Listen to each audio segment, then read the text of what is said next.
it's Mary Alouette, aka Alarke here with Set Your Life to Music, and we are going into this exercise that is going to show you how to develop your vibrato when you're singing. In fact, it's 3 exercises. Say hey and leave a comment, and if you have any questions, please leave them in the chat box below if you're here live, and if you're catching the replay, drop them in afterwards and I'll be happy to answer them.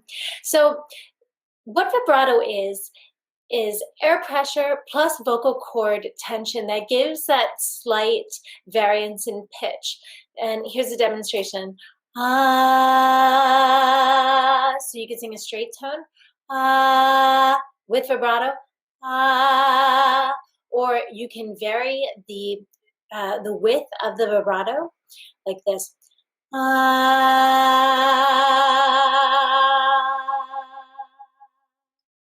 And you can use it throughout your music to add an effect.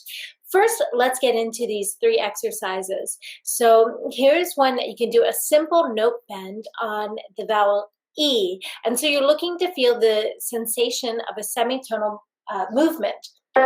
So if we're starting a middle C here, we're just going to go E.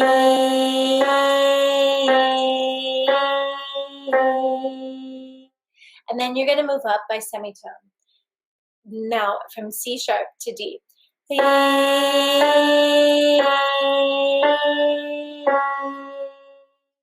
And you're going to continue up the keyboard and back down. So when you do this, you want to feel the tone before you move it. Now, the second exercise that you can do is this breathy, laughy pant.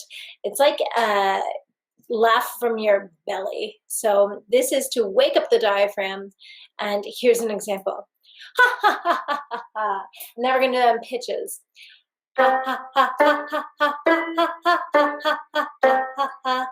The next one. Ha ha ha ha ha ha ha ha ha ha. Right? And then you can continue up and down the keyboard. A third exercise that you can do is this bouncy, wide engine revving exercise. You can also think of it like a baby bouncing on someone's lap. And this brings together subtle connections of the diaphragm and the vocal cords. So here's an example, starting in middle C to the next semitone up, C sharp. E. And then you go and then you can continue up and down the keyboard. So these are some exercises that you can use to get started. Now, another thing that it would be great to discuss would be applications of vibrato and when it's really the best time to use it. Now, this is all on personal taste. The goal as a singing teacher is to give you the tools, and then you have the palette and you can use them at your own disposal. But if we think about classical singing versus pop versus jazz versus musical theater and all other different types of vocals, I would say follow your favorite singers and who you like the most. And if you want to model your singing after their singing, err in their direction. So this is something that came up for me recently. I'm a classically trained singer with a musical theater background before that, and then I moved into jazz and then pop music.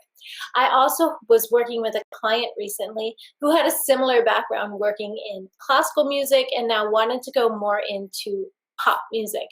And one of the things that we noticed to help her cultivate her voice for more of a pop style of music was to lessen the amount of vibrato.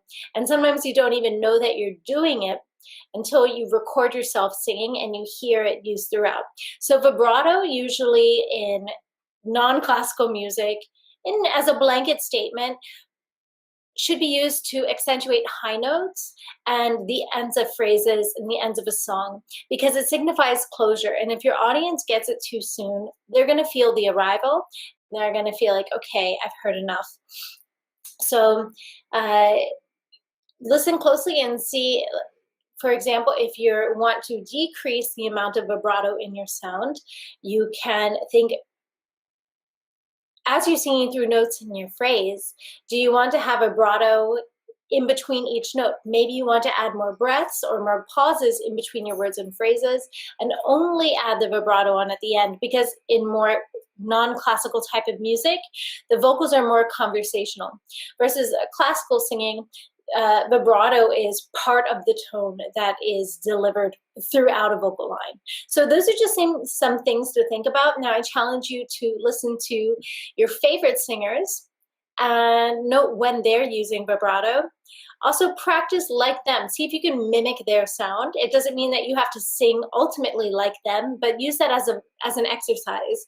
And then also when you are singing your own music or the songs that you're going to be performing, record yourself and listen back to see how you are using vibrato, and then carefully determine when you want to use it and when you don't.